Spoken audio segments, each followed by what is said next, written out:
Now, though, it's time to head over to Rad and some worm charming. As we've been working so hard, Channel 5 have treated us to a day out. We thought we'd have a crack at wakeboarding. Hey, Matt, don't you dabbing a bit in the old wakeboarding, mate? Give me that. Yeah, let's see what you can do with this, dude. Right then. No way. Yeah! Now that was rad.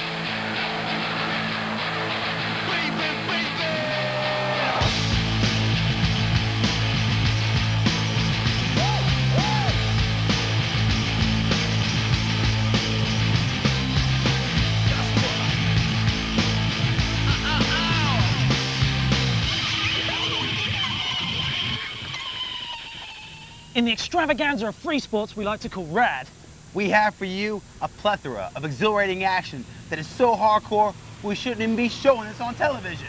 Yo, someone give me Channel 5 lower on the phone. That's right, Christian. Our man Churchill goes up north to Cheshire to take a look at worm charming. Worm charming, okay. We visit a Third Foot, the UK's only skateboarding manufacturing company. We take a look at the talent that is wakeboarding's Megan Major. Yeah, and Marc's gonna show you where you can scratch up your brand new shiny skateboard decks. That's right, but first, Sona Fariq, live at the Camden Palace, doing their new single, Drop the Bomb.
Wakeboarding has pretty much been a male-dominated sport.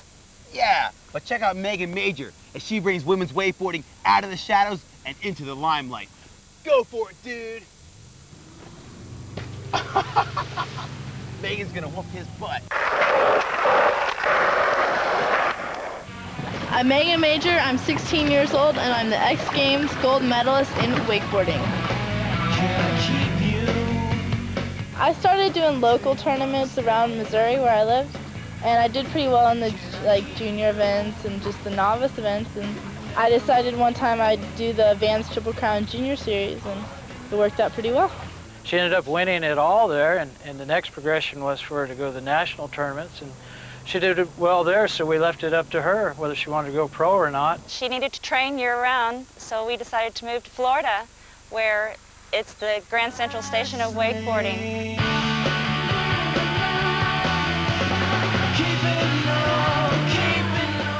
Well, I saw that she had a lot of talent, but some of her basics were just lacking, so we really just went back and worked on some building blocks and really worked and gave her some drills and worked on her basics. I picked it up pretty quickly, and I was doing flips by my first year wakeboarding.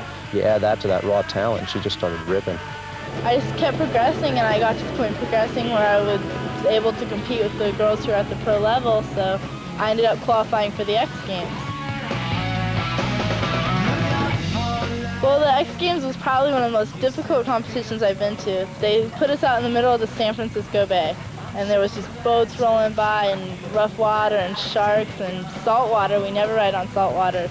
And I just managed to do pretty good and land a lot of tricks, and everyone else fell. So it was such a great experience.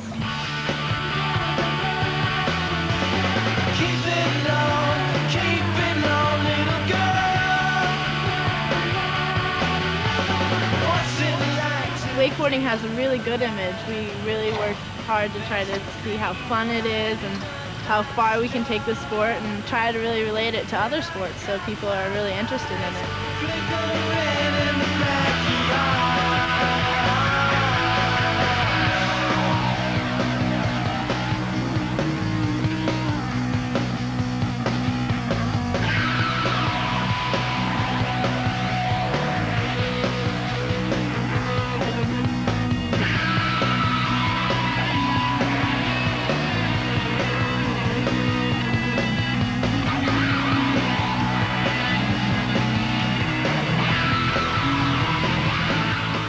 You just think of that check coming to you when you win, and just it's another title, and just more titles you get, the more things you win, the more sponsors you get, and more recognition. Wakeboarding is my lifestyle pretty much. It's just it kind of takes over your life.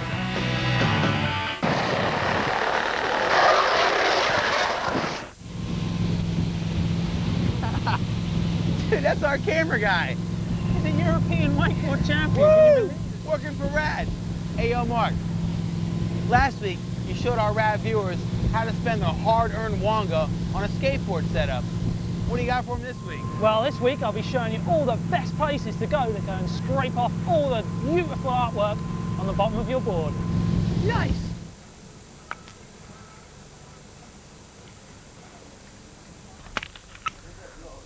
Oh, you've caught me customising my jacket. Influenced by the Pearly Kings and Pearly Queens of Old London town. Moving swiftly on, today we're going to be showing you how to find skate spots. I've got my binoculars and I've got my skate spot divining stick. Oh, it's calling me. This is probably one of the most exciting and disillusioning parts about skating, looking for places to do it. You find the rolling set of stairs only to be instantly ejected by security. You think you found the most bestest handrail only to find it's been nobbled. Like Spider-Man has spider sense, skaters have skate sense. If developed and nurtured properly, it can lead you to the best places in any town. Stuff to look for around your way are blocks, steps, rails, banks, benches, and all manner of naturally occurring features. Be creative, you can utilise more stuff than you think. A good place to start looking are big open plaza areas, which are great after shops shut.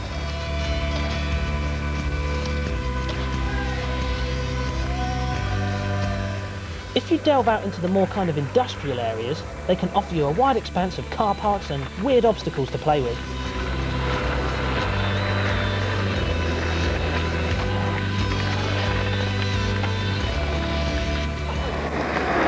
Oi, aren't you Mark Church, that guy off the telly? Yeah, mate. Tell you what. Hang on. Fiver. Do you know anyone in a Sign on skate the back. band here? No, not really. But you can keep that. Schoolyards usually harbour a fair few cool obstacles which could be worth checking out. If they mind you skating there will depend on how friendly the caretaker is. A good way of discovering new terrain is to skate a different route to town. You'll be surprised what you find. Word of mouth is probably one of the best ways of finding new places. Talk to your fellow skaters, and like a colony of scout ants, you can pool your skate reconnaissance knowledge. It is always good to have a backup spot to retreat to in the winter months, so find some undercover areas. Underground car parks can provide you with an array of blocks, curb islands, etc. But be careful of your noggin on the low ceilings. Well, I hope you enjoyed that. I finished off my look with a few Austrian shillings. Now I'm off to flaunt my wealth.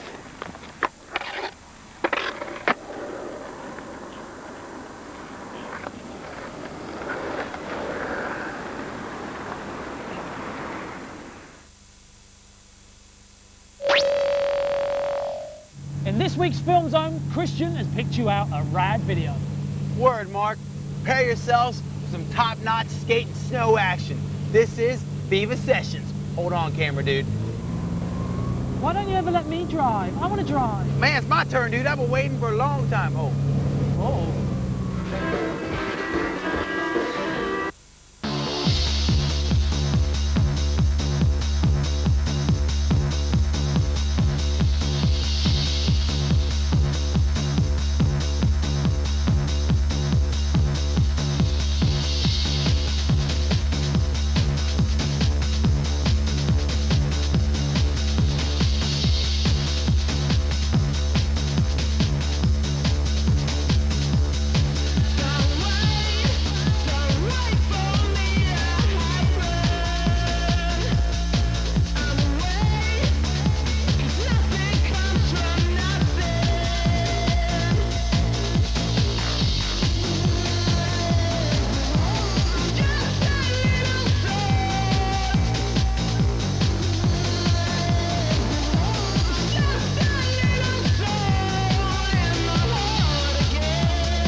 When you think of skateboarding and skateboard manufacturers, you may also have California on your mind. That's true. Most skateboards are manufactured in California, IA.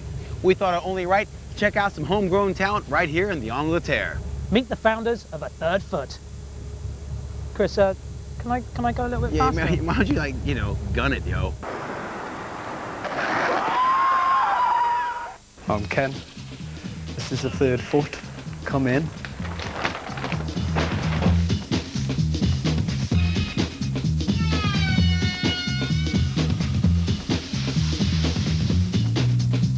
I was sat around for many a year on the dole, so anything was better than what I was doing.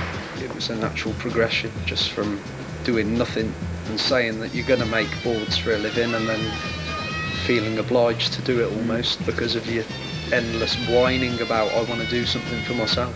To start with the raw wood, 7-ply, straight construction. The gluing is the next part of the process. Glue together. We started with Pritt in the, I think it was the early 80s, and yeah, we've progressed onto Yoo-Hoo. Always like to be on. 3 or 4 years ago, first had the idea, we thought we could actually do it as a business. People just can't believe that you're actually making a board. It's been the American magic wand around for many a year. Yeah. And we're just trying to break some of those myths and show that we can make a good board. The individual sheets are pressed together in a double former to produce a concave and a kick tail and a spoon, nose and tail. How do you think they're made? I think they bend them with steam or something.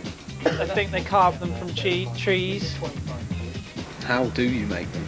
I mean, I find that a funny question because there's so much to tell. You can't answer it in a sentence.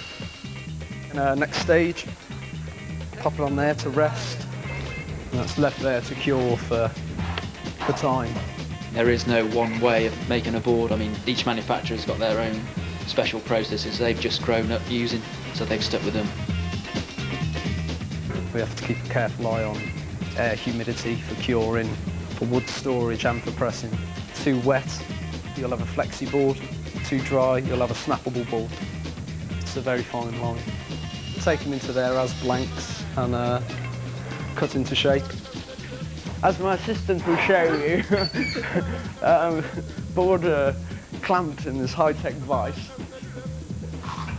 nibbled to size, rasped. We've got a new concave to take over from Dave Concave. We're going to progress onto Steve's, because most Steves know what they're on about with concaves, we find. I think kids have got their favourite 2 or 3 companies and they'd always like to stick to a board from that range. When we started skating, there was only a handful of brands. Now there's hundreds, so you've got a lot of choice. Not necessarily a bad thing. Routed, sanded, buffed, lacquered, and then ready to print. Job done, really. Graphics conceived by my girlfriend after watching a TV programme, as all the best graphics are.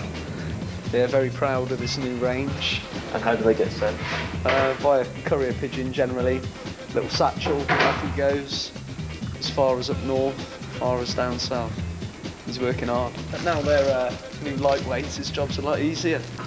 Test team, I mean, that consists of Bob Sanderson, Norman Winters, Ozzy Ben, Simon Peplow, Damon Leventhal, Ollie Todd.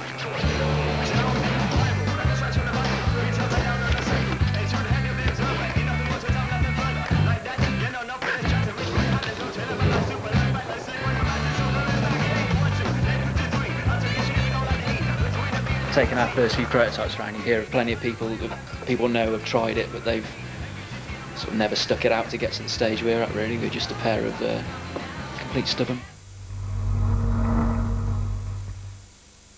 Well, that's about it. Oh, hang about. There's time yet for another feature, dude. Oh yes, there certainly is. Let's head to Williston, Cheshire, where I believe Churchill has stumbled across another weird and wacky sport. So, take it away, Churchill. Thanks, Mark. I'm here in a field in Williston, Cheshire to cover a very extreme sport, the sport of worm charming. So let's go and meet some of those mini snake snatchers. How you doing?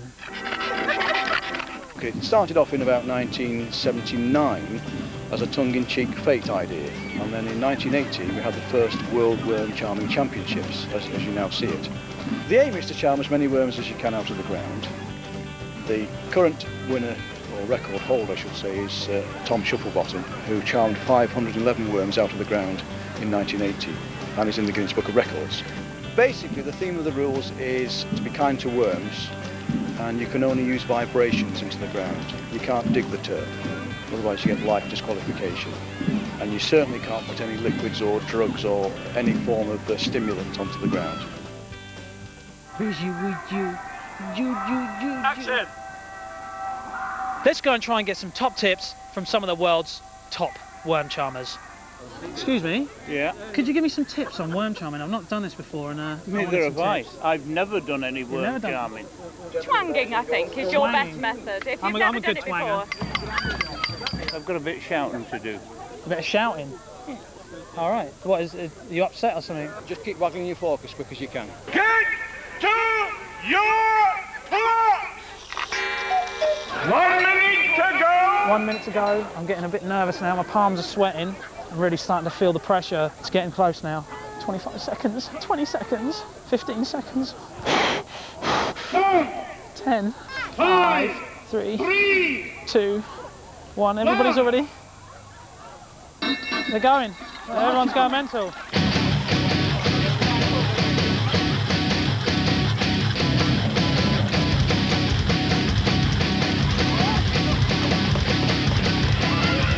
Getting nervous. I see some people are picking up worms already. Oh, look at that, there's a worm, there's a worm. There we go, putting him in my pot now.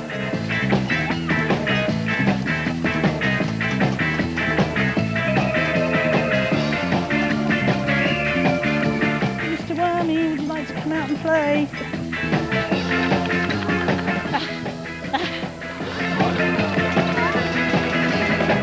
Wormies, come out of the ground.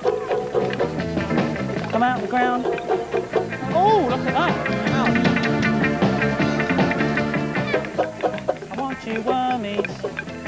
Come on, Mr. Worm. Oh, look, there's another one. See, the board's the trick.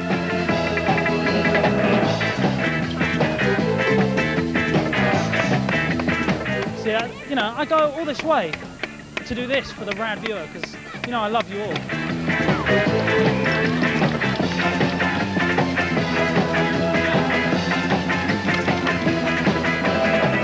Oh, there's another one. Look at that. Oh, and another one. Come here. Oh, beauty. No fighting. You just stay there and keep guard. Isn't it cute?